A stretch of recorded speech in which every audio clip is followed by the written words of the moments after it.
What's going on, everyone? Welcome to episode 7 of the Diego Colley Football Show. Got a good episode today. Got a lot to talk about. Going to recap the 2 Monday Night Football games. Going to get into a full Sunday game preview. Then we're going to talk about some college football games. Got some big games this week. Got the Apple Cup. And I just want to say before the episode starts, Monday's episode will be a little delayed. I'm going to the Apple Cup this weekend. I'll be there in Pullman. And I'm fly back Monday morning. So I'm going to record the show right when I get home. Hopefully get that out Monday night. So we will be previewing the Monday Night Football game as well when we get in the NFL preview. But we got to start, which was a great football game, entertaining football game. I don't know about great, actually. Buccaneers 20, Texans 19. First game of the Monday Night Football doubleheader. And man, this was a weird game. This was a game that started off firepower. Touchdown, Texans go down. Offense looks the best it has. Their best drive of the season. Their first game was pretty rough. They go down, they score a touchdown. Their first touchdown of the season. Stroud has some time. He throws a great ball to Nico Collins, who gets his foot in somehow. Amazing toe tap. Then the Bucs go down and score. Baker throws it to Ryan Miller for 20 yards. The Texans are moving the ball again. They ended with the field goal, and then the Bucs go down and score, and it's 14-10. And you're like, wow, man, is this going to be a shootout? I mean, I wasn't necessarily expecting a shootout. I was expecting bit of a low scoring, and that's when the defense shows up. 4 punts precede that end of the half. 8 consecutive punt drives, excluding that end of the half drive by the Texans. The Bucs miss a chip shot field goal in the third, and then it's 14-10 going in the fourth quarter. No one scored since the first 2 possessions either team had all game. And then it's just a disaster down the stretch, dude. But first, before I get into that, I just gotta say on a bigger picture, this Texans team, man, is so frustrating. So frustrating to watch, especially when you see that opening drive. They are moving the ball, and you're like, wow, like they said they want to get Nico Collins involved this week. Like they're making that an emphasis, hit him on a deep ball. And then the rest of the game, after that 29-yard touchdown catch, he has 2 receptions for 23 yards. And you're like, where did that go? And your next two receivers based on yards, Woody Marks, 1 reception for 37 yards, Nick Chubb, 2 for 29 with a 27-yard reception. Just no production there. I know Christian Kirk's out. That kind of sucks, but you drafted 2 receivers in the second round. Jaden Higgins, one of them, 1 reception for 28 yards. You got Jalen Noel, doesn't get a target, I don't think. He had a great kicker punt return later that was a little controversial, but like you got to draft those guys and get them involved, and then they can't run the ball.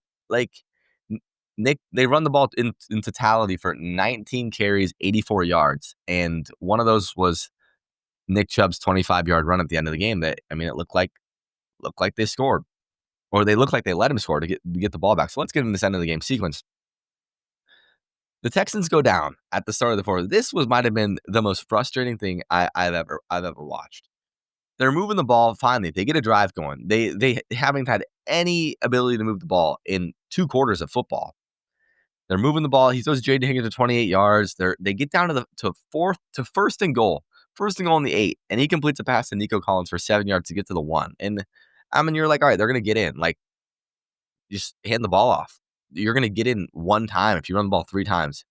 They go shotgun and hand Nick Chubb the ball from shotgun beside the quarterback. A little bit of an off tackle play. It didn't even look like he was going right down the middle. Like, and they lose a yard, a half yard. On here it says no gain, but they lost about a half yard. Next, they're in shotgun again, and they try a double move with Nico Collins from the 1.5 yard line, which that's not a whole lot of time. Like, and that's not a whole, that can't really develop. He tries to run the out route at like 5 yards into the end zone, and then once he breaks up, Stroud's got to hit him. He's open, but that's a tough timing throw, like real difficult play to execute no matter what. I mean, he was open, and that's a big target. Stroud's got to hit him. Stroud was really bad in this game. Really bad, but not the easiest thing. And then 4th down, they run a sprint out. They send Stroud to his left, and no one's open. And he tries to put it at the back of the end zone, Nico Collins again, and they turn it over there. And you're like, dude, you're down 4 points at that point.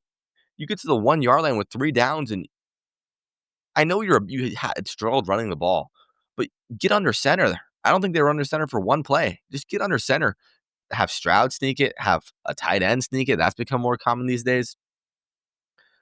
just hand the ball off from under center, get an extra blocker in the game. Like, that was really just horrible to watch, because this is a Texans team who they fired their OC last year. They wanted to rebuild this offense, and Bobby Slowick is who they fired.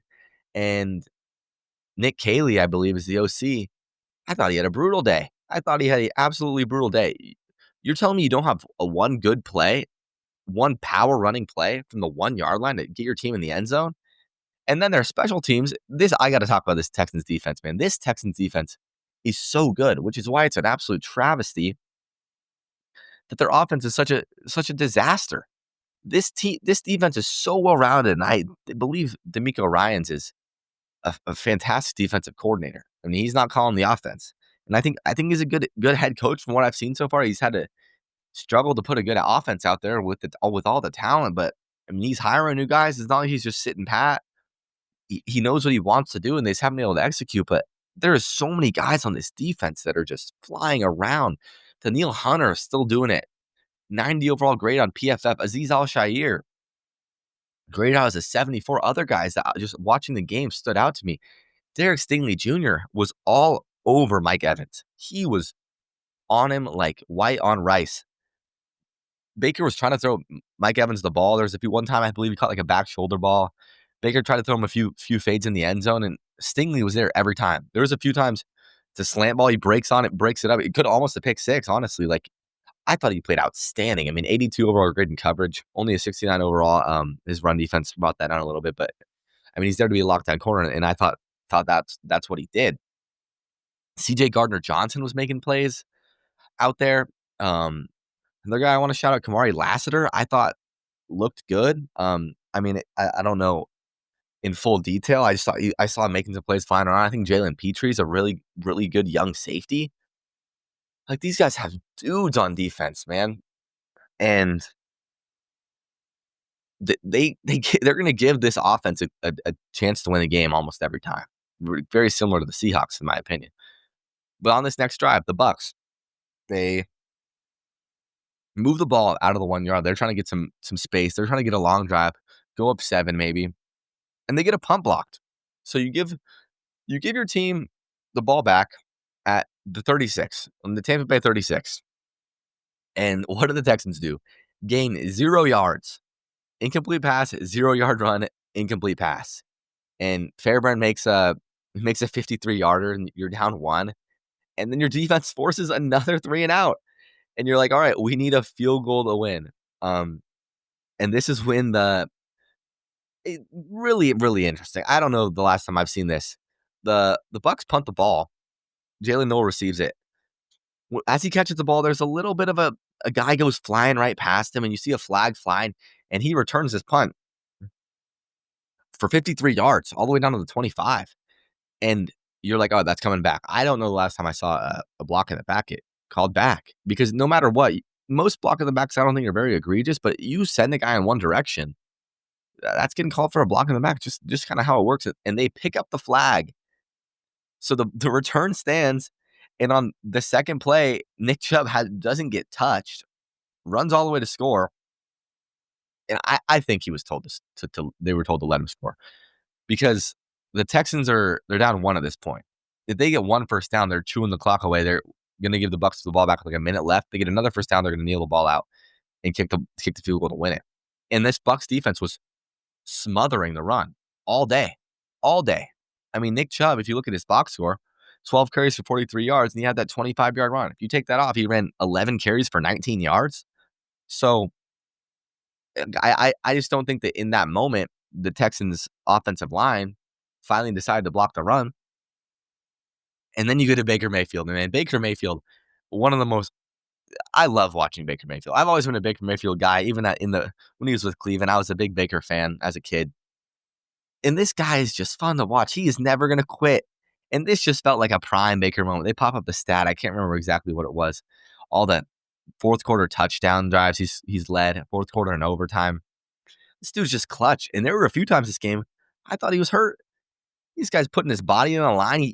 There was one play he gets tackled and he's holding his ankle, holding his knee. And I'm like, oh no, like when you see Baker in pain, like that's You don't usually see that. He's a guy that's always going to bounce up, and he bounces right up. He's getting in people's faces, getting in CJ Gardner-Johnson's face, and he leads this drive.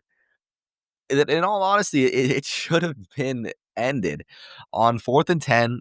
The play before, Baker tries to throw deep to Emeka. It gets broken up. Emeka, I think he might have dropped it too, but they bring a blitz, and the blitz should be there. The guy has a free run at Baker, and I don't know what Baker did because he kind of seemed like he deked him. The guy misses him, doesn't fully wrap up, and no one's there. They're playing man coverage. They're sending in the house. He escapes for 15 yards. Then he hits Bucky. You get to get all the way down to the 23. Hits Bucky again. Hits Mike Evans, and I think the Bucs handled the clock very well. This was a team that last year had multiple instances late in the game where you're like, Todd Bowles, what are you doing? Call a timeout, dude. Call a timeout. And there was one when the clock got down to, I believe, like 25 seconds, where I was like, they have 2 timeouts, call one.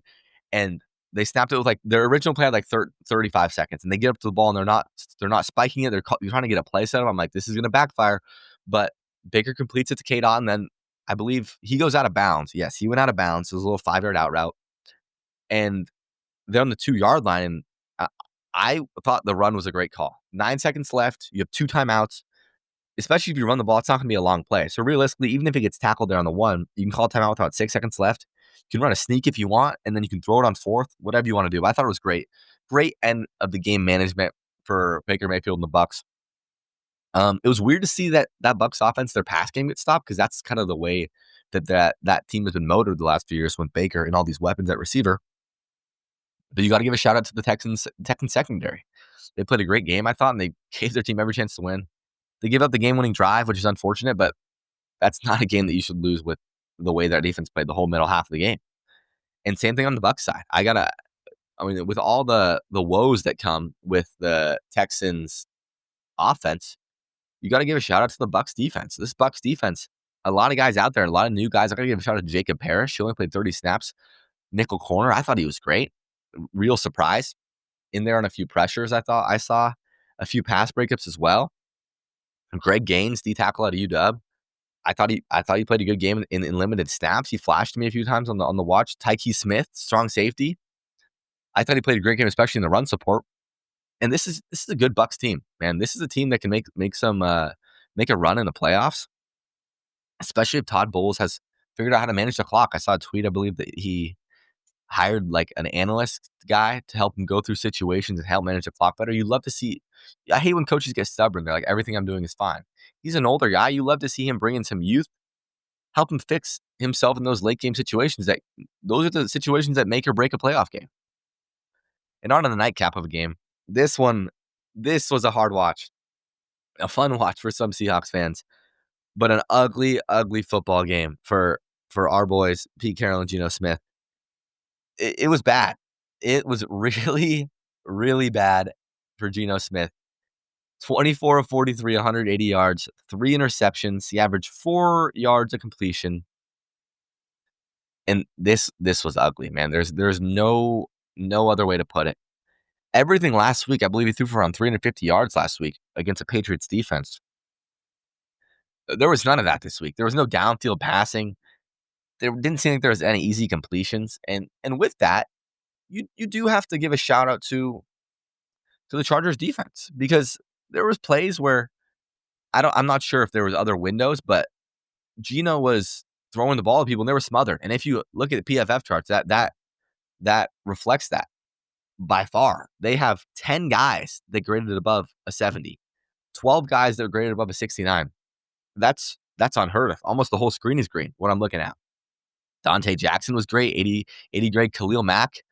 That was an ugly play with Khalil Mack. I thought it might have broken his arm. Luckily, a dislocated elbow. He's going to be back in 2 to 4 weeks. Derwin James was flying around the field. This was just Deion Henley, linebacker, graded out as a 78. He was flying around. 2 pressures, 1 sack. They ended with 3 sacks. But Geno, it was a really hard watch. He was the lowest rated quarterback in the entire league in week 2 out of 37, and he had the lowest PFF grade on the offense out of 40.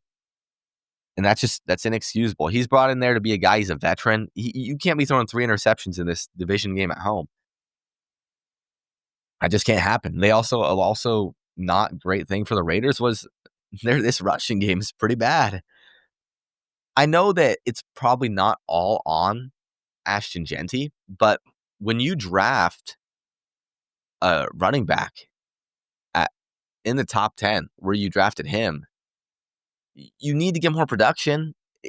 It sucks because there was a few plays actually this week that we didn't really see last week where he makes a great move on a guy.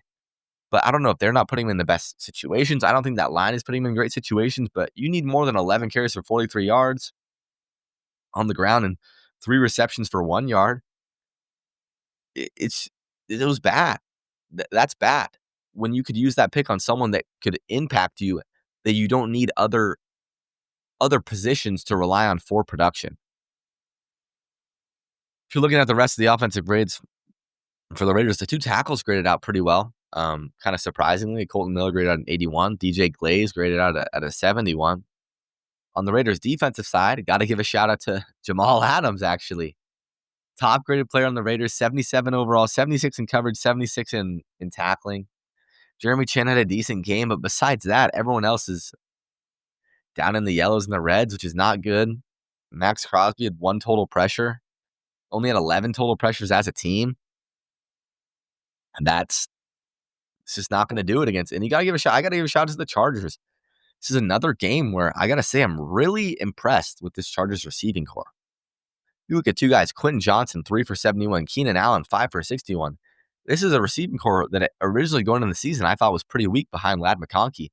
And these 2 guys have had an insane amount of production, besting Ladd McConkey so far this season.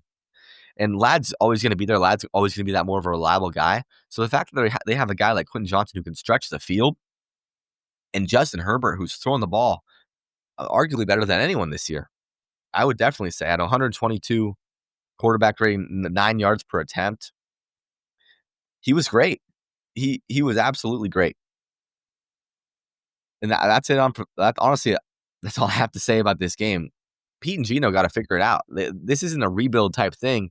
I know people didn't have high expectations for it, but you're expected to win some games. And the games you aren't, you want to look better than this. After a good offensive showing week 1 for Chip Kelly, it was pretty ugly week 2. And they got a game against the Commanders this week. Might be facing Marcus Mariota. We'll talk about that a little later, but you're going to need to see some more out of that Raider offense. All right, let's get on to week 3. I think the big story of week 3 is missing quarterbacks. We got a lot of banged up quarterbacks around the NFL. And we'll start with the first game. Thursday night game, Dolphins-Bills. Want to say, give a little shout out to myself. I went 13-3 on my game winners picks last week. So let's hope for another performance like that. First game, Dolphins-Bills. We're taking the Bills. This is a game where this is just going to be, I think this is going to be a pure dominance. The spread is 12 for a divisional game in week 3. This is a Dolphins team who, I'll give it to them. They showed some offense last week. They did play better on offense, but the defense got sliced up by a Patriots offense that didn't look great in week 1 against the Raiders. Was held to, how many points were the Patriots held to? And week 1 held to 13 points, and they put up 33. 33 on the Dolphins. The Dolphins also had that, I believe it was a kick return touchdown. But, I mean, yeah, I don't know. I honestly don't have a whole lot to say about this game. I think the Bills are going to dominate them.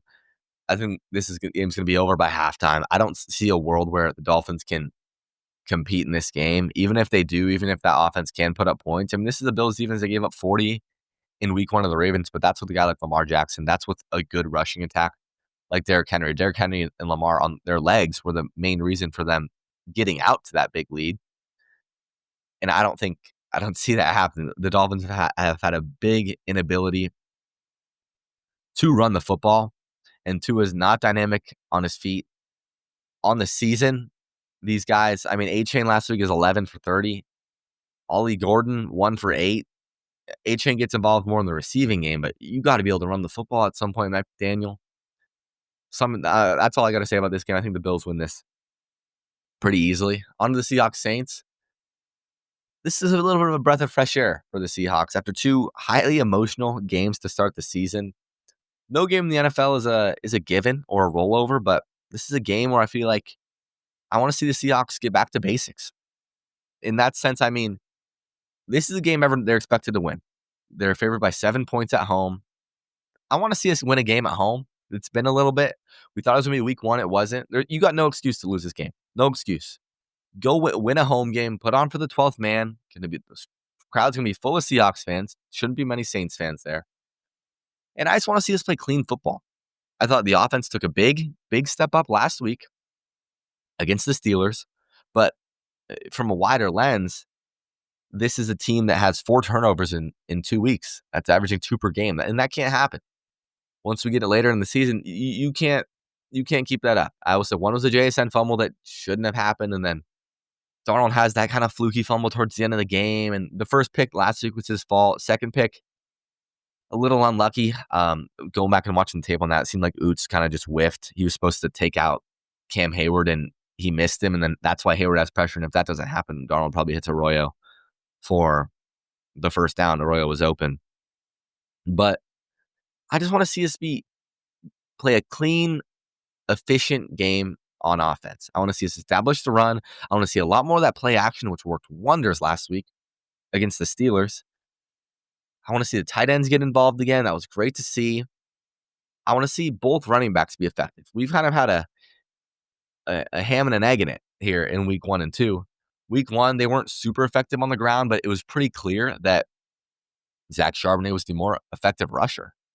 And in week 2, it was like, why is Zach Charbonnet on the field? What is he doing? He doesn't look explosive, but Zach Charbonnet is never explosive. He's always going to make those hard runs, make those 3 to 4 yard runs count. And he didn't do that. And Kenneth Walker I believe it was 13 times for like 109 yards. He was all over the place. I want to see them both. This is a Seahawks team, I think, that's never going to have a true RB1 with the way they play and with the amount that they should be running the ball. So I think there's definitely times for both, but I want to see them both be great at once. If you have them both at their best ability in each game, and you not know when one guy's in, like they're hot, they're getting the rock, just having that ability would be great to see. And on the defensive end, I'm not sure about the status of Nicky Minowori and Devin Witherspoon as of today. Donald said in his press conference earlier that they both weren't going to practice today, but on a bit of a somewhat optimistic note, I think more on the Witherspoon side, they cut Shaquille Griffin, signed him to the practice squad, and reactivated Cody White. And last week they did the reverse of the move, bringing Griffin up to the active roster, sending White down to the practice squad. And that's because they were pretty sure Spoon wasn't going to play. And they felt like, we need Shaq this week. He's going to be for sure active. They still can activate Griffin from the practice squad, and they can do that twice until they bring him back to the active roster. But just knowing that seems like they are pretty optimistic. I think that he's probably going to practice tomorrow if that's the plan for the week. Seems like they're pretty optimistic that he's going to be able to practice, at least give it a go. I think he'll probably be questionable and see how he looks, but I don't want him to force him out there, especially because, I mean, you got a short week turnaround. You got a big divisional game against the Cardinals after that on Thursday night next week. And that's one that we could be seeing a 3-0 Cardinals. We'll talk about the Cardinals game this week against the Niners a little bit later, but you want him active for that game. And I don't think even Warrior will play this week. He's a guy that McDonald said he's kind of more of a guy you want to see out there in practice, especially him being a rookie. I mean, he played like 5 snaps in his first game before he went down with an injury. You want to see him out of practice before you send him out there to play big snaps in a game. And especially I think you're going to want him out there against an Arizona team that likes to run the ball a little bit more hard-nosed. But this game is not going to be, they're 7-point favorites at home. Everyone's like, they should win this game. But if you watch the Saints at all, this isn't a team that's going to roll over. They've played 2 competitive games against 2 teams in the Seahawks division. 2 things about that, though, those games were both at home. I think the away factor is a big thing in this game.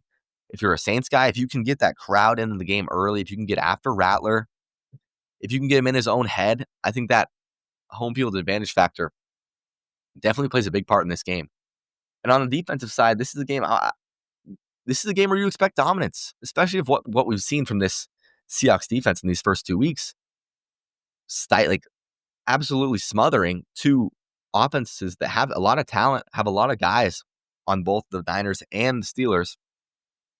When you play a team like this, you want to be dominant again. There is no reason that there should be any fluky stuff. I don't want to see any big plays. I don't want to see any big plays down the sideline similar to that Pearsall play. I don't want to see that Jalen Warren play last week was rough. It ended in an interception, but a lot of broken tackles there. Other than that, they were great. But that's just me nitpicking a little bit, obviously.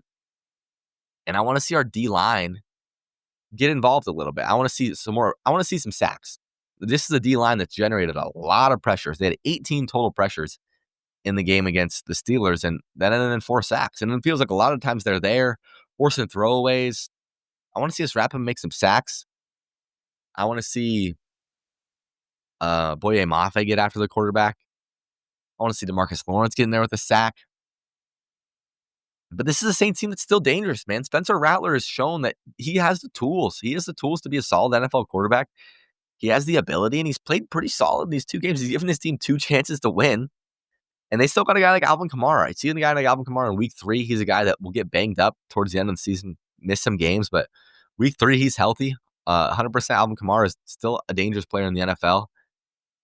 They got guys like Chris Olave, Rashid Shaheed, who can stretch the field, quite frankly, and you don't want to get burned over the top for a deep play because that guy's fast as almost anyone. I'm interested to see how this cornerback room looks after a great week last week.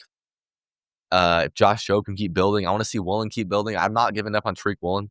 He had one of the plays of the week last week when he tracked down Warren on that long run that ends up resulting in an interception. I'm curious if Darion Kendrick is going to get out there again. I thought he played quite great, to be honest, in 42 snaps last week. He's a guy that you can get on the field, has a little more length, really quick guy, quick twitch. And that's a talent you want on the field if you can, if he's going to keep showing that. So yeah, whether spoon plays or not, honestly, I don't think he needs to, and you don't want to say that. I don't think if he's healthy, I don't think you hold him out. But I liked what I saw from the secondary, and without him, I'd be interested to see how they look out there. But if he's ready to go and he thinks he can play in this game, be 100%, come out of it not banged up, and be ready for Arizona on Thursday, then I think yes, he should play. That's about it for that game. I want to see clean. I don't want any turnovers from Sam Darnold. Fluky stuff happens, but I just want to see a clean, hard-nosed, just great overall. I want to see a well-rounded football game from this team.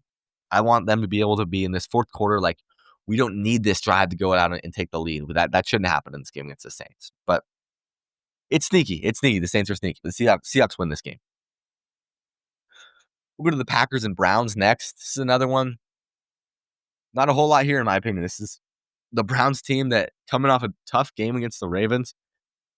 And they got arguably a tougher task this week, if not on the same page. I mean, they lose by, 35 points, 41-17 against the Ravens in Baltimore. And now they host a game, I believe. Yes, they do. They're hosting the Packers. What are we going to see from the Packers offense, I think is interesting. Who's going to step up in the absence of Jaden Reed? Is this Romeo Doubs? Is he going to step up? Are you going to see the rookie Matthew Golden finally make something of his opportunities? They're trying to give him the ball, man. If you watch the game on Thursday night, it's not like they're ignoring him or just neglecting him. They're throwing him the ball downfield. Love had a few misses. I'll give it to him. He missed him by a few feet going deep. And on the opening drive, he throws a touchdown a little bit behind him. So it's not like he's not open, but you're giving him the ball in space. They give him a few end arounds. He's not making anything happen with it. You want to see that stuff. This is the game that you want to see those younger guys who you're going to need to rely on, especially without Jaden Reed, on the receiving end, step up and make some plays. Is Romeo Doubs going to make some plays down the field?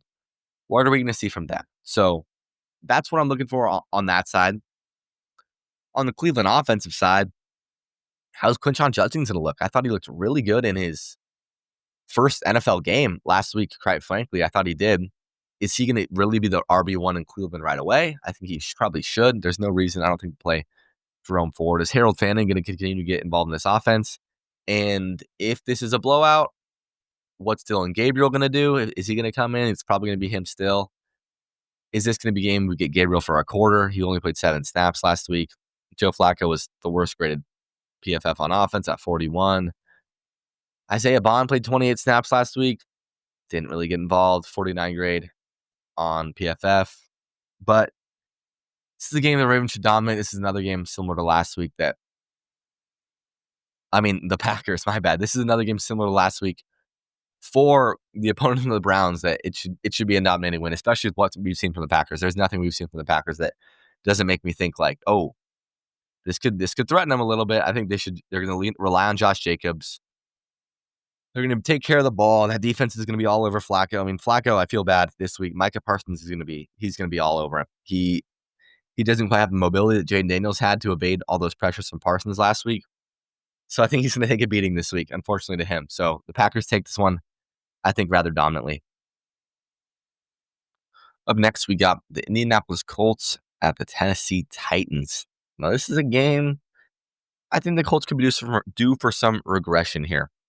Going into the season, no one thought that the Colts were going to be as good as they've looked so far. No one thought Daniel Jones would look as good as he has so far.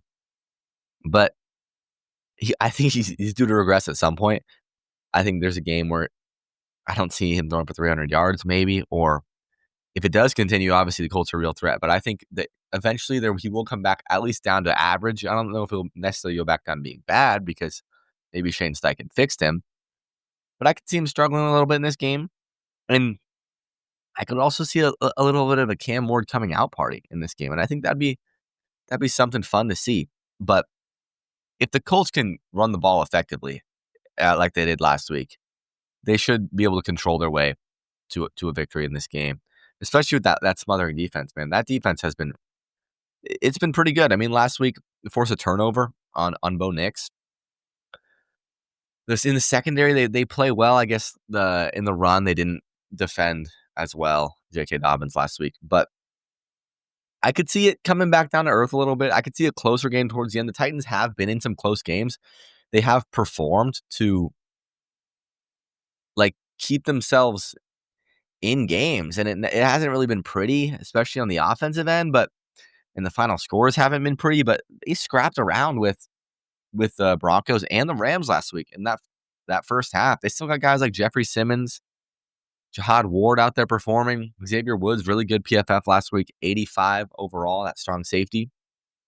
And Cam Ward, man, I want to see him succeed. I want to see him get a little bit of help. Him and his rookie compatriot receiver, Alec Ayumenor, they've been developing a little bit of connection so far, which is good to see. You want to get Tony Pollard involved in the run game a little bit. I think that's where you can hurt this Colts defense. But I think this is a game the Colts win. I'm picking the Colts, but I'm just going to say it. I wouldn't be surprised if this is the Titans win. I can see the Titans going out there and surprising him and getting a Cam Ward the first win of his career. Next game, Bengals at Vikings. On paper, 2 weeks ago, this would have been like, wow, Burrow at McCarthy after week 1. Going to be an electric game. And now, look at where we're at. Jake Browning versus Carson Wentz. And it's been floated out there a little bit on the J.J. McCarthy side. This is a soft benching. I can see it. I'm not going to say if it's a for sure thing, but I could see Kevin O'Connell telling his quarterback, who did get hit. He got hit a lot in that game against Atlanta. I could see him sitting him down. You're a little banged up. You're going to be playing out there at 80%. We know you can play through an ankle sprain, JJ. Take a breather. Not how you imagine. Obviously, a great fourth quarter in week 1, but besides that, not how you imagine the start of the season going. Watch the veteran in the offense. Take a deep breath. You got an ankle injury, 2 to 4 weeks allegedly. Take a deep breath and just reset. KOC knows he's going to tell him, you got the tools. We want you to reset. Because the last thing you want is to burn the kid. You don't want to keep throwing him out there. And you don't want to bench him. That's why I think this is a smart way to phrase it. If this is what they're doing, you don't want to keep sending him out there every week when it just looks bad. Because as weeks go on, this first round top 15 pick quarterback, his confidence just deteriorates. I mean, he lost one game. They're 1-1. He's going to be fine. On the Bengals side, this is a game that if you can win with Jake Browning, this would be a big win. And I think the opportunity is there. I think it's probably going to be a lower scoring game, Browning versus Wentz. But if Jake Browning can eliminate the turnovers, he can get the ball to his guys. We know that. We've seen him do it before. He's got the two of the best, arguably the best receiver duo in the league in T. Higgins and Jamar Chase. And they need to get back. They need to run the ball a little bit. Without Joe Burrow, it's like, okay, like with Joe Burrow, you can just drop him back and say, Joe, make it happen. Without him, you don't want Jake Brown throwing the ball 45 times a game. You got to get Chase Brown more involved. He has 90 rushing yards on the whole season. That's just not good enough. He's only averaged 2.4 yards a carry. So they just have to take a little bit of this offensive stress off the quarterback in these scenarios. And I don't know if they can, but if they want to be successful with Browning at the helm for maybe the rest of the regular season, that's what they have to do. Dalton Reisner graded out poorly at a 48, 45 in the pass blocking game, 57 in the run blocking game. Amarius Mims graded out poorly at a 53, 60 overall in the pass, 41 in the run. They just gotta they gotta try to be better. This is I expect this to be low scoring. This is the gritty Brian Flores defense they're gonna heat up Browning and they're gonna test this offensive line. And if he takes hits, who knows what could happen. But I'm actually gonna pick the Bengals in this game, just based on the last thing we all saw from Carson Wentz was not very promising. So I'm gonna take the guy that I believe I know he can get it to his guys. I know he can give his studs the ball. So I'm picking the Bengals. On the Wentz side, we'll touch on that quickly. You just take care of the ball. I think that's the key. Any backup quarterback, just take care of the ball. Like the last thing you want to do is burn your defense and give up free points, especially in this game of the Vikings. They're favored in this game. They have a great defense, better defense than the Bengals. You just want to keep your defense in favorable spots. Jordan Mason's going to get a load of the carries. Aaron Jones is out. You got to get Jefferson the ball. I think this is their last game without Addison. You got to keep him happy. But I'm taking the Bengals in this game. Up next, we got the Steelers and the Patriots. And this is one of the ones I've been back and forth on for a while. Just because simply Pittsburgh, we saw two vastly different offenses in their first game of the season and in their most recent one against the Seahawks. But I'm going to be taking the Steelers because this New England defense is not good, I don't think. They played decent in week 1. I mean, they lost. They lost 20-13 to the Raiders. They gave up 20 points. And they give up 28 points to this Dolphins offense that has talent, but these guys are broken. And like I've said multiple times, a lot of new guys trying to do it. These aren't necessarily Vrabel's guys that he wanted to be in there and play in this scheme. But still, man, it's who they got on the field right now. So I think that I'm going to be taking the Pittsburgh Steelers, but I can see this being a game like they played in week 1, where if that defense can't get stops, it could start to get a shootout, potentially. My worry with the Patriots is I don't see any downfield threat there with this team. The Seahawks actually had the ability. They only had that one deep shot to JSN over the deep middle of the field, but they were getting chunk plays of 10 to 15 yards. They had Cooper Kupp getting open. JSN was getting open. They had Torrey Horton break open on that long touchdown the first drive of the game. And on the Patriots end, I don't know if I see a receiver that's going to put up the production that JSN did, that Garrett Wilson did in week 1, that's going to be able to burn the Steelers cornerback opposite of Jalen Ramsey. I just don't know if I see it yet. I think Drake May is really good, but is that going to be Kayshon Boutte? Is Stephon Diggs kind of going to show us a little bit of a glimpse of the Stephon Diggs of old? I'm not sure. Are the Patriots going to be able to run the ball? Something they've struggled with. I think I'm as I'm talking myself through it, I'm leaning towards Pittsburgh to win by around a touchdown. On to the next game, we got Rams and Eagles. This is going to be a fun game. This is a big game for the seeding landscape potentially in the NFC. Rematch of last year's playoff game. And this game this is going to teach me a little bit about Matthew Stafford so far. Obviously, he's played 2 games. He's looked good. Looked good against the Texans. But again, how's his back holding up? I feel like we haven't heard about it in a little bit. Is he okay? This is a good Eagles defensive line. Eagles are going to be probably controlling the ball again. But how are they going to be able to run the ball against this Rams defensive line?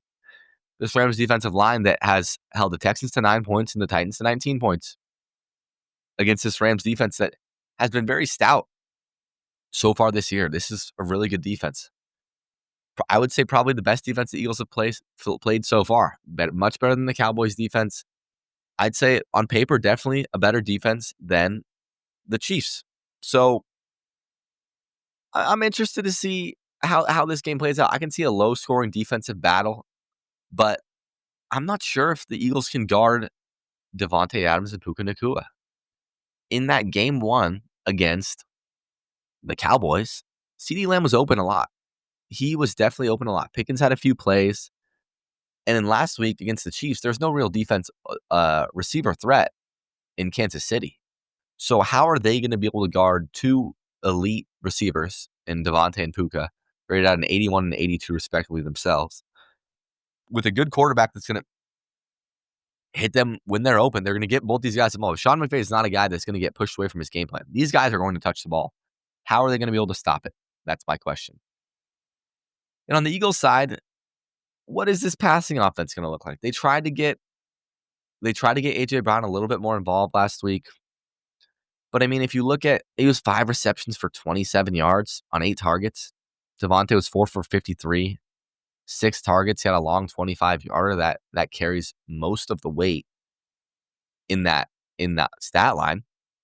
And do they have the ability to have an effective pass game? I mean, I know that their game plan relies on a heavy run threat, but I kind of am curious to see if this Rams offense does get going and does start putting up points on this Eagles defense.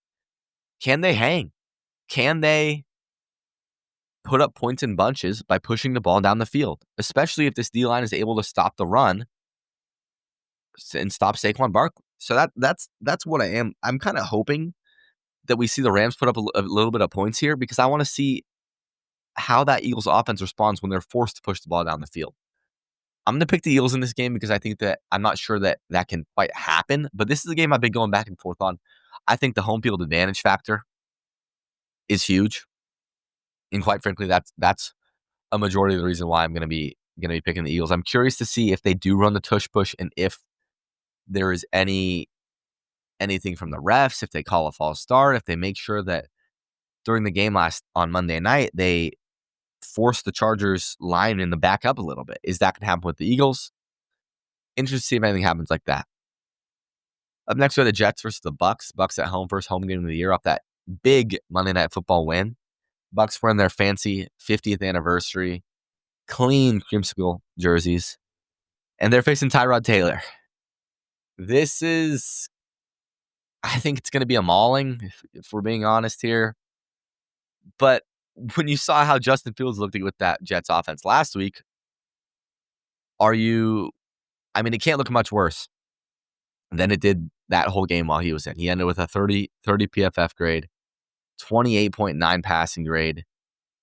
It was really bad. It was very, very bad. So I don't think it can get much worse. I want to see if they can get Breece Hall to run the rock a little bit more on the ground against a really good Buccaneers run defense who stifled the Texans run game, and quite frankly stifled everything the Texans were trying to do. So I'm having trouble picturing any success that the Jets are going to be able to have in this game. I mean, maybe if they're able to push the ball to Garrett Wilson down the field, if Tyrod is able to throw him the ball, maybe you can threaten them deep down the sideline. At least just get your guy the ball in his hands. That's something that the Texans couldn't do with Nico Collins. But I'm just going to leave that there with that game. I want to see that. I think the Bucs are going to win this handedly. I want to see the Bucs get their pass game a little more involved than it was last week, coming off a big emotional victory. Bucky's kind of the one who carried the offense in that Monday night game, so I want to see if they can get Emeka. I mean, he had like 4 catches, like 30 yards, but push it down the field a little bit. Get Mike Evans involved down the field a little bit. Some explosive plays, explosive deep balls. On next team, Raiders at Commanders.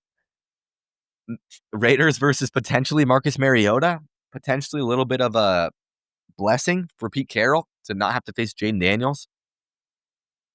But either way, after what we saw from this Raiders offense on Monday night, how can you really have any optimism going into any game when that's how poor your offense looked. Like, the offense looked horrible. Absolutely just putrid, man. So I think that is it going to look any better against his Commanders defense? I mean, Bobby Wagner's still doing it up the middle. That run defense is pretty good. In all honesty, that I'd say that's probably the strength of their team. Bobby Wagner graded out as a 90 last week on PFF, 84 in the run defense. Eddie Goldman graded out at a 70. That majority of that front seven is what carries the top end of their grade, and their corner is the one that got kind of sliced out through by Green Bay. Marshawn Lattimore had a really rough game. Mike Sandra still, him and Marshawn both graded out as a 29.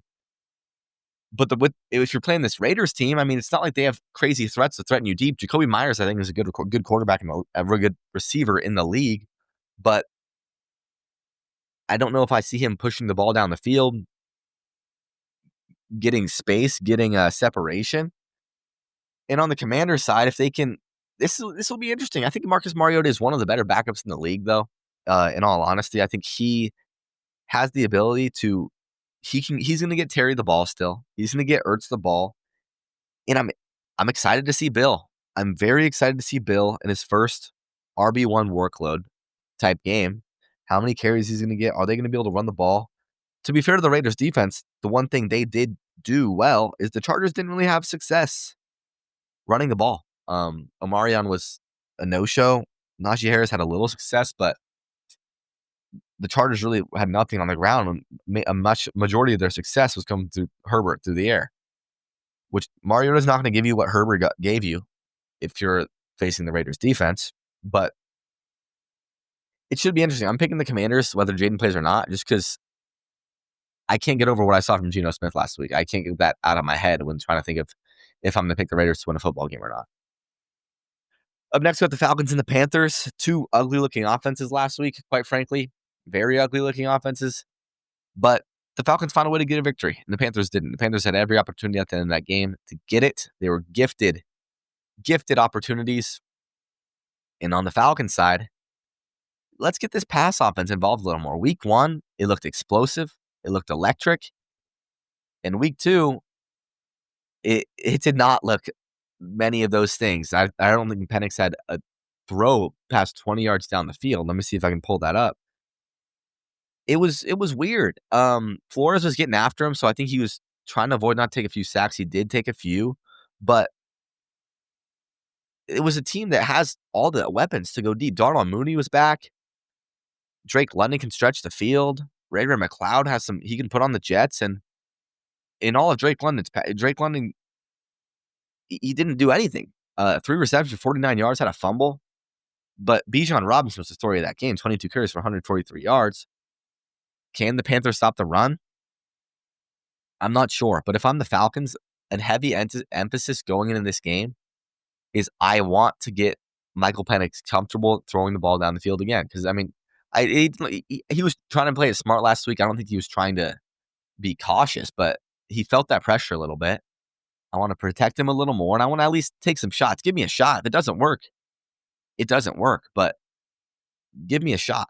I'm looking at Penix's pass shot right now. I mean, he was 13 to 21, and his longest attempt to throw was 21 yards on the left sideline.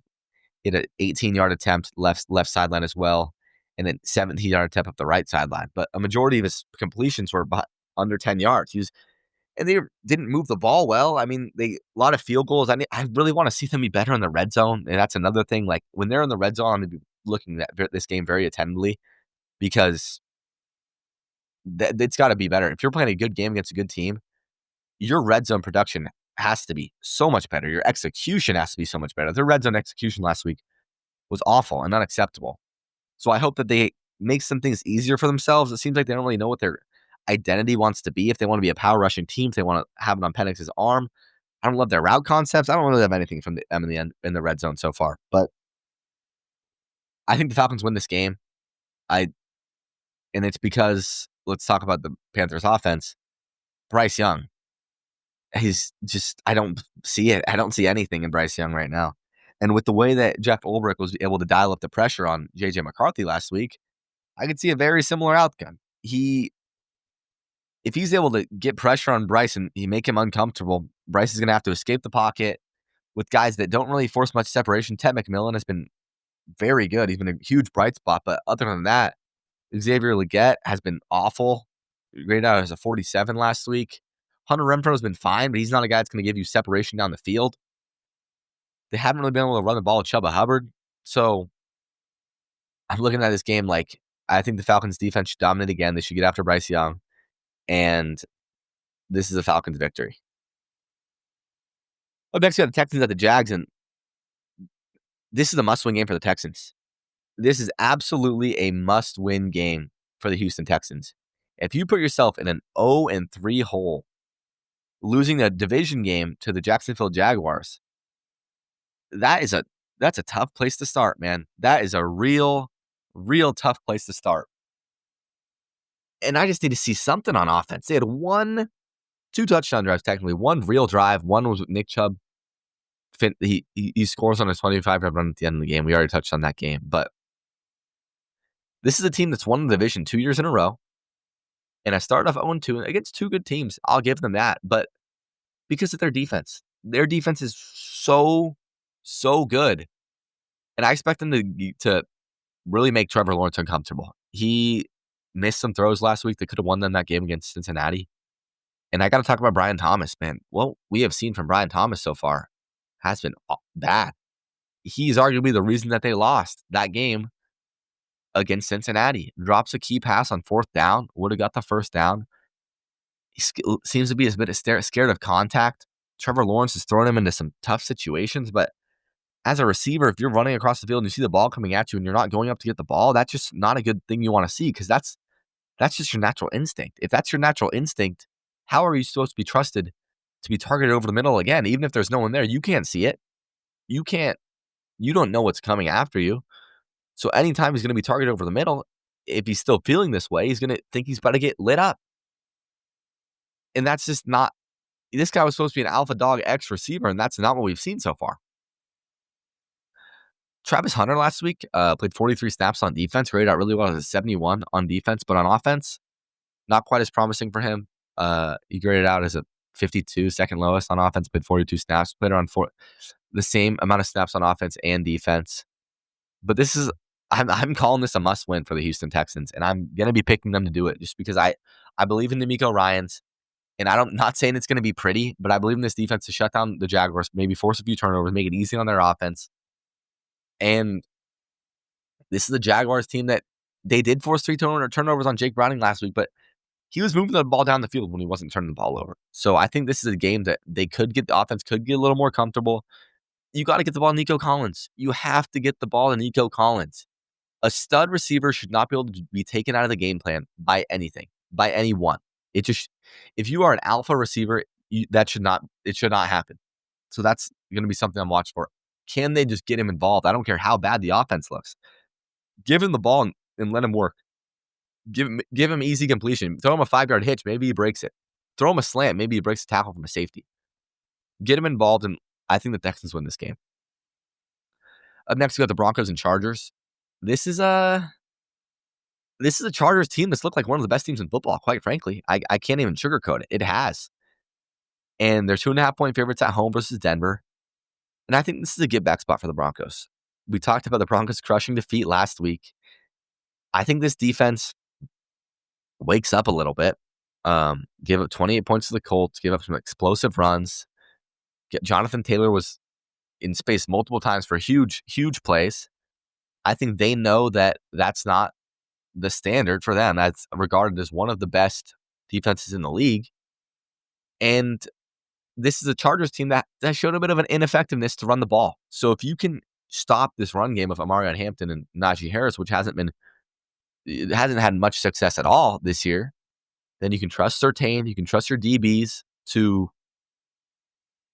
make plays and make Herbert uncomfortable. And who knows what Herbert has looked stellar so far. So I'm interested to see, can you make Herbert uncomfortable? Or is Herbert going to make a run of the MVP this year and be unstoppable? I expect, what is this, the rest of the Chargers receiver room? Are they really going to be studs like that? And if whoever PS2 is guarding, whoever he is probably locking up, can those other guys Can they get open? On the defensive side for Denver, Pat Surtain played bad last week. In terms of grading, graded out as a 43.9, 38 in coverage.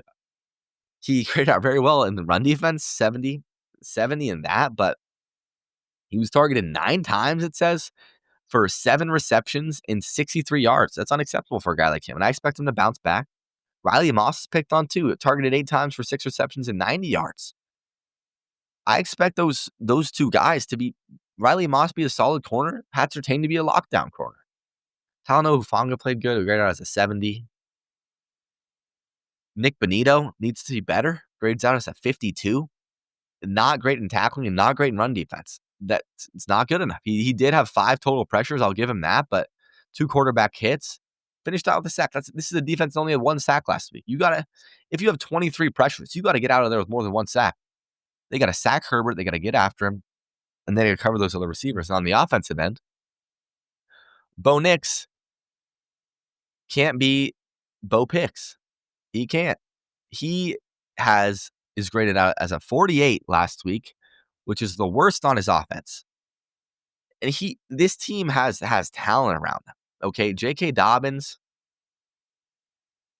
needs to run the ball. This is a Chargers defense that it's been really good in the run game. You got to give them props to that. But if we're looking at last week's game for Denver, they had success in the run game. 14 carries for 76 yards for J.K. Dobbins. R.J. Harvey only gets 5 carries. You got to continue to rely on that. And Bo Nix needs to get the ball down the field a little more. They need to get Courtland Sutton involved. That is my key for this Denver offense. Courtland Sutton has to touch the ball more than 1 time, and he has to be targeted more than 4 times. I don't care what. Make it easy for him on the Texans page. Make it easy for your stud receiver. Get him the ball in space. I'm taking the Broncos in this game. I think it's a get-back spot for Denver. They get back on track. Move both these teams to 2-1. If you're the Chargers, you win this game, I believe that'd make you 3-0 in the division in the first 3 weeks. That would just be a stellar start and set you up to be in a great spot the rest of the season in this tough division. Next, we got the Cowboys and Bears. This is a game where what are we going to get from the Bears? The Bears, I believe, are favored at home, or last time I checked, it was a pick 'em. I'm a Bears believer, dude, but it's getting hard. It's getting real hard. This might be my last stand. If the Bears lose this week, I don't know if I can ever pick them ever again, but I'm going back to the well. I'm picking the Chicago Bears. I think if there's ever a time to get right for Caleb Williams and the rest of this offense and play a consistent 60 minutes of football, it's this weekend against Dallas. This is a Dallas defense that struggles to get pass rush. If I believe DaRon Bland is still going to be out. One good corner who was, quite frankly, carved up last week by Malik Neighbors. It is Malik Neighbors, but still, he was a team that gave up multiple deep receptions down the field to Russell Wilson. You're right, it's a game at home. If you are ever going to get back on track for Caleb Williams, if Caleb Williams is ever going to look good in a game with Ben Johnson calling the offense, it's got to be this game, I think. Rome had a huge coming out party last week, 2 touchdowns. I believe he had over 100 yards. And yeah, he had 128 yards, 7 receptions. DeAndre Swift ran the ball 12 times for 63 yards. Like that's pretty good. It just needs to be now if you're Chicago, dude. It needs to be now. Ben Johnson said that this team hasn't been practicing well enough to be a championship contender. They haven't been practicing like they want to be a championship contender. That's calling out some of the leaders on the team, offensive and defensive end. I don't know if Jalen Johnson's going to play. But it's all about Caleb, dude. It's all about Caleb. If Russell Wilson, at his stage in his career, can dissect this Cowboys defense, there's no reason you should not be able to. At all. You have a good number 1 receiver. You have DJ Moore, who hasn't really done much this year. You have rookie Luther Burden. You have 2 good tight ends, Colston Love and Cole Kmet. You have a solid running back in the run game. Like, let's see it, dude. Like, the time is now. We got to see something. On the Cowboys side, I mean, it kind of goes with that.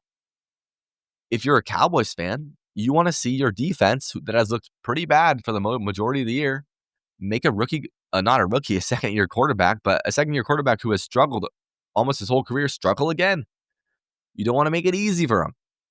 And I don't know if they can do that with what I've seen from this defense, especially if Bland is still out, which I'm pretty sure he is. And on the offensive end, I mean, you scored a lot of points last week. You've looked good for a majority of the time. I think that you just gotta, I want to see Pickens get involved more again. I feel like I say this all the time, but this is a guy who should be a really good number 2 receiver. And it just feels like he's not so far. Like he's not, he produced last week. Like I'll give it to him. He had a little bit more production, but I want to see a George Pickens game. Like he's one of those, he has the ability to do it. He ends with 5 for 68. I want to see him make a long catch down the field, like throw him a deep ball. He's opposite of CeeDee Lamb. So in theory, like they got to be protecting one side of the field.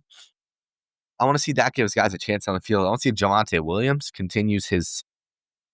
This is a Bears defense that gave up a lot of rushing yards last week to Detroit. So can Javonte Williams continue his strong start to the season? Rushed for 18 times for 97 yards last week. But just on the premise that it's now or never for Caleb, I'm taking the Bears. Show me something. Show me something, Caleb. Next, we got the Cardinals at the Niners. There was a report that came out today that Purdy is potentially going to play. Like they're not ruling him out for the game this weekend, which I think is good. But if you're a Niners fan, you watch Mac Jones be perfectly fine. He was great. And if for what your expectations probably were for Mac Jones, he exceeded those. He exceeded those by far. By far. So I don't think that really makes or breaks it. You're playing the Cardinals team, but this is a team that beat you twice last year. This is a team that swept you in the division last year. So you want to build a little bit of your get back in that sense, but you're still banged up. This is still a really banged up team, whether Purdy plays or not. And this is a Cardinals team that's 2-0, early season 2-0 division battle. And a team that hasn't looked great. The Cardinals haven't, but they've squeaked out wins. That's the thing. Like in weird ways. And then this is a Niners team that squeaked out a win against the Seahawks and squeaked out a win against the Saints. They both have a common opponent, the Saints, and they both barely won it. On the Niners end, let's go Cardinals first. Looking at the injury report right now. Who of your corners are going to play? Sean Murphy-Bunting, obviously still out from February, but Garrett Williams placed on the injured reserve on Wednesday. He was playing at corner. He's going to be out for the game. LJ Collier, former Seahawk, placed on the injured reserve on Wednesday as well. You go, Will Johnson is questionable, and Max Melton are questionable. That's three corners. Johnson suffered a groin injury in the game on Sunday, and Melton suffered a knee injury on Sunday. So if you have that, but who on the 49ers side is going to be able to exploit that? Is Ricky Pearsall going to be able to push it down the field? Jawan Jennings is questionable. He's limited on practice today with a shoulder and an ankle. Purdy was questionable. Ben Barch is going to be out. He suffered a high ankle sprain. That's a starting guard for the Niners. So these are two pretty banged up teams. Juszczyk is questionable too with a concussion.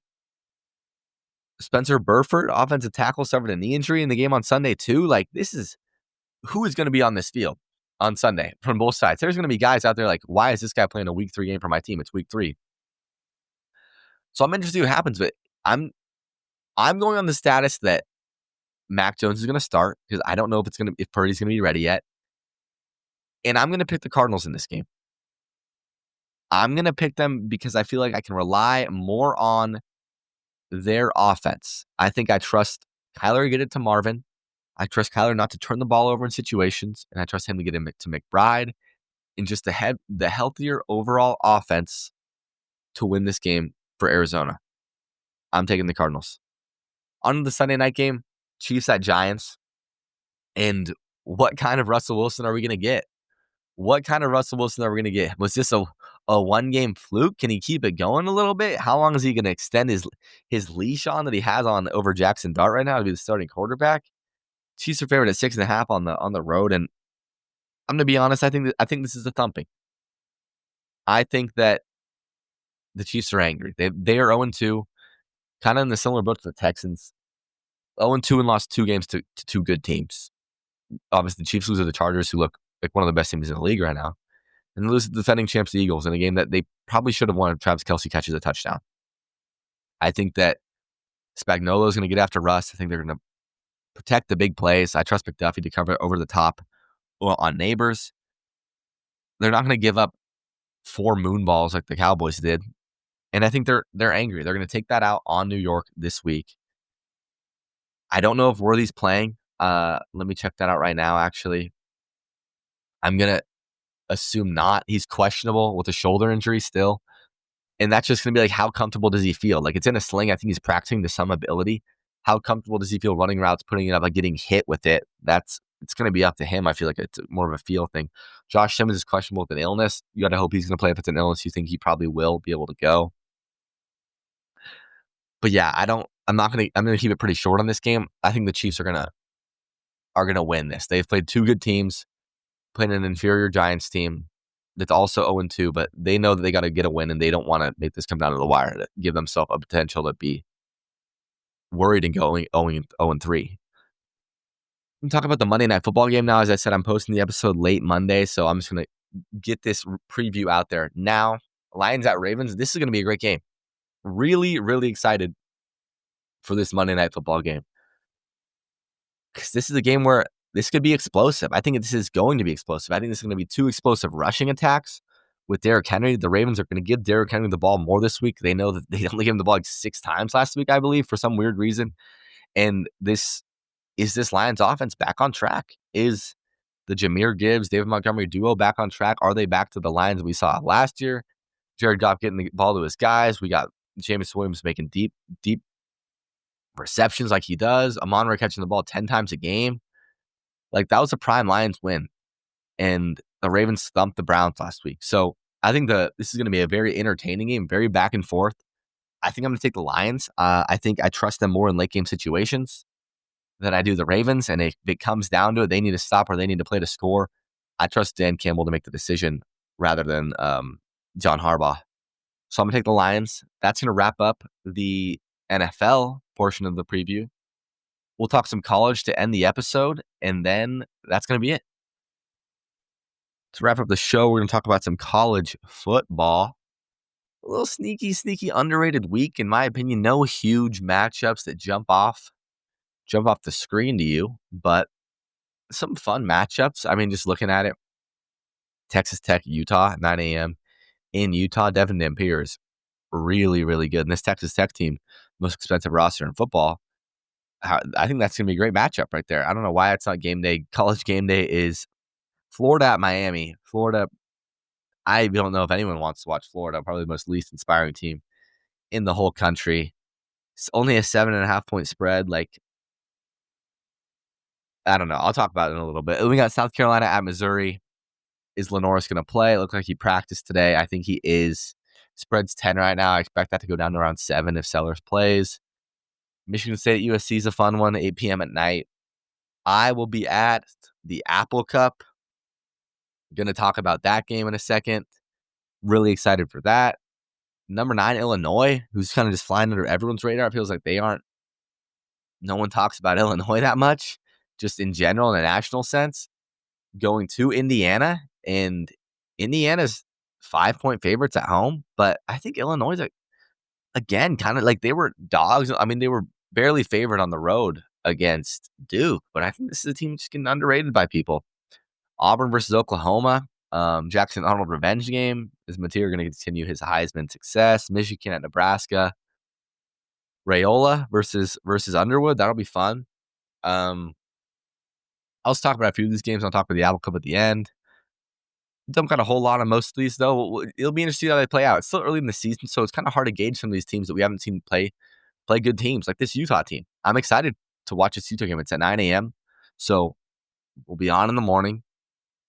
Devin Dampier, can he continue his success so far against a stout Texas Tech defense? This is a Texas Tech team that absolutely shut down Oregon State last week, 45-14, and has absolutely demolished all 3 opponents they've played so far.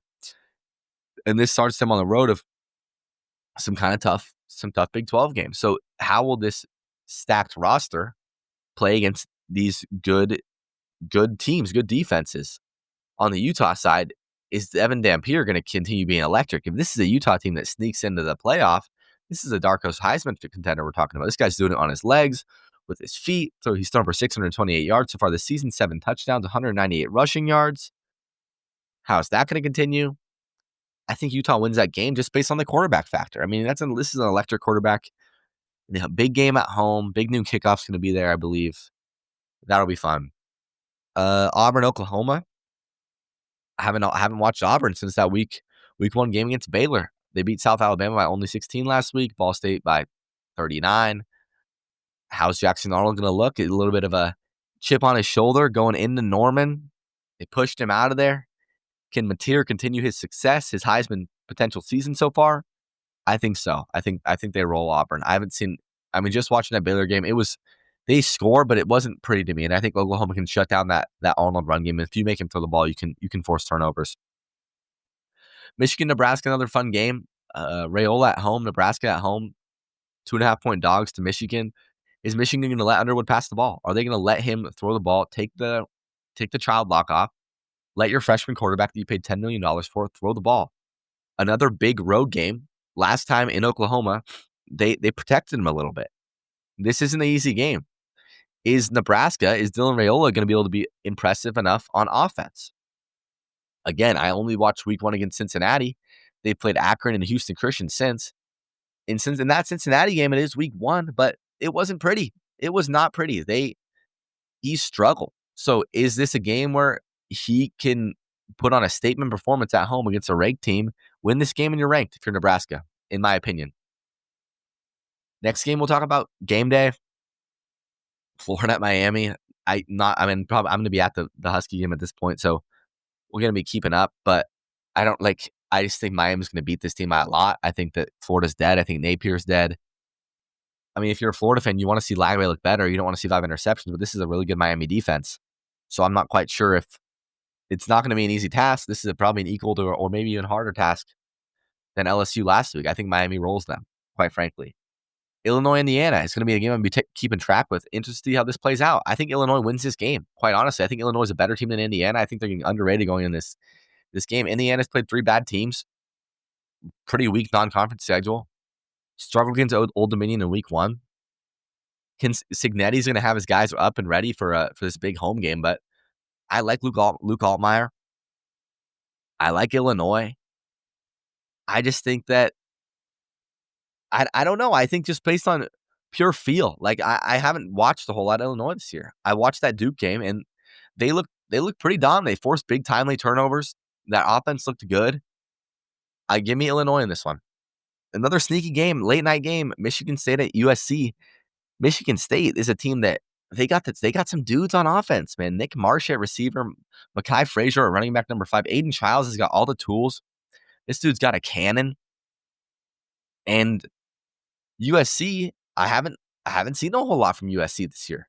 Jaden Maiava, I know he's a talented guy, but he's played Missouri State, Georgia Southern, Purdue. I watched a Michigan State game when they played Boston College.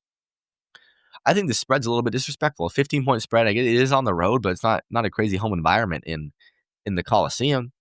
I think if Childs stays out of his own way, doesn't turn the ball over, and gets the ball to his stud receivers, they got a shot in this game to definitely keep it close. I don't know if they'll win it, but 17-point spread right now on the road, I think that's quite disrespectful for the Michigan State Spartans. I could see them keeping that game close. Now on the Apple Cup, man, I'm excited. I got a new Michael Penix purple Husky jersey. It's going to be pulled out on Saturday, and I can't wait for this game, man. I think the Huskies we're going to wax these guys. I watched the Cougar game last week. I was preparing. I was watching. I was like, what are we going to see from these guys? And they looked horrible. They lost by, I believe it was 49 to North Texas. 5 turnovers in the first half. Put 3 different quarterbacks out there. I mean, I'm keeping up. Jimmy Rogers says they don't know who they're going to play at quarterback this week. And it's been really bad. This is a team that obviously Dickert leaves. He goes to Wake Forest. And they bring in Jimmy Rogers from the FCS. He brings in a lot of his guys. They want to play this hard-nosed style of football. And I believe I saw a stat that they're averaging the least amount of rushing yards per carry in the whole FBS. and they haven't necessarily threatened guys with the pass game. I mean, should have lost to Idaho in week 1, 13-10. Beat SDSU, my school, pretty handedly, and then get wonked by North Texas. And this is a Husky offense and a Husky team that's looked quite dominant. I'd say that the matchup of the game so far then is this Cougar defense. It's looked pretty solid. I mean, besides last week, but they were kind of putting. If you looked at the yards last week, like, and you were watching the game, it's not like they had way more, and especially in that first half. Mainly in the first half is what I'm talking about. The yards were pretty even. The Cougars were shooting themselves in the foot. I mean, they had 3 interceptions and 2 fumbles. Like, you just can't do that if you're going to win a football game. So, can the defense stop Damon and Jonah Coleman? I don't think so. Or Denzel or anyone. Is Amari Evans going to play? I'm excited to see that. If I'm a Husky fan, I'm excited to see if he's going to play. I want to see him out there. I want to see him stretching the Cougar defense for some big plays. And who's going to start quarterback for Wazoo? Is it going to be Jackson Potter, Julian Duggar, Zevi Eckhouse? I don't really know. I mean, I think it doesn't really matter. I think if it is Potter, it's going to be an ugly day for the Cougs because I just haven't seen much from him. I think he has turned the ball over. He hasn't been great down the field. It's just that, and if they can't run the ball, a lot of that goes on to the quarterback. I think if they want their best shot to win this game, it should probably be Zevi. He was 7 for 10 last week, 72 yards in his first action of the whole year. But quite frankly, I think the Huskies are going to dominate these guys. I think no matter who it is, the Huskies secondary, I don't see any of those quarterbacks being able to throw the ball and complete passes on Takario Davis, if he's Pricelock. Alex McLaughlin, I want to give a shout out to Alex McLaughlin, who has quietly been, I'd say, the best player on the Husky team. And yeah, man, I'm so excited to be there. I've been to the last 3 Apple Cups. We got to get our get back for last year. I want Jonah Coleman to score like 4 more touchdowns, get him in the Heisman race. This is the first Husky game that like people in the national audience will have had a chance to watch. They've played 3 games where I believe they played 3 games. No, they played 2 games, but they played 2 games and they both kicked off at 8 p.m. So it's like no one on the East Coast is watching that game. This game's gonna be on CBS. It's kicking off at 4:30. Like, people will have this game on in a multi-view. They'll be like, and national media people will have this game on because the Huskies play Ohio State next week at 12:30 in Husky Stadium. So they're going to be saying that Ohio State's first road game, Julian Sain's first road game. How do the Huskies look? So I think this is going to get a little bit extra attention. Is the Apple Cup? People know about the Apple Cup. I want the Huskies to put on an absolute performance this week. I am excited. I am very excited. I think the spread's only 19. I think we're probably going to win by give me the Huskies by 20, 25. Like, I don't see any reason why we shouldn't win this game by more than 2 scores. I don't see them being able to stop our run game. I don't see them being able to stop anyone down the field. Like, no one can guard Denzel. I want to see Damon be special. And I want to get out of there with a convincing win next week going into the biggest game we've played in 2 years. I'm excited. Might be posting some stuff on my Instagram, on my podcast Instagram, Diego Colley FB Show on Instagram, on TikTok. We'll have another TikTok coming out later this week and early next week. Follow me on Twitter at Colley Diego. Good episode, man. A long episode. If you listen this whole way, I appreciate it. Excited for this weekend. Going to try and do my best to see as much as I can. I'm not sure if I'm going to watch as much NFL as I want to on Sunday during the day as the games are live, but during the nighttime and on my flight on Sunday morning coming back, I'm definitely going to catch up on everything I missed to make sure I'm in the best ability to talk about all the games that happened this weekend and all the big games, catch up on all the big college games. Should be interesting. I think some interesting games out there, especially in the college world. And I'm excited, man. Thank you so much for listening. If you liked it, share it with your friends. Give the show a download. I appreciate it. And go Huskies, go Hawks.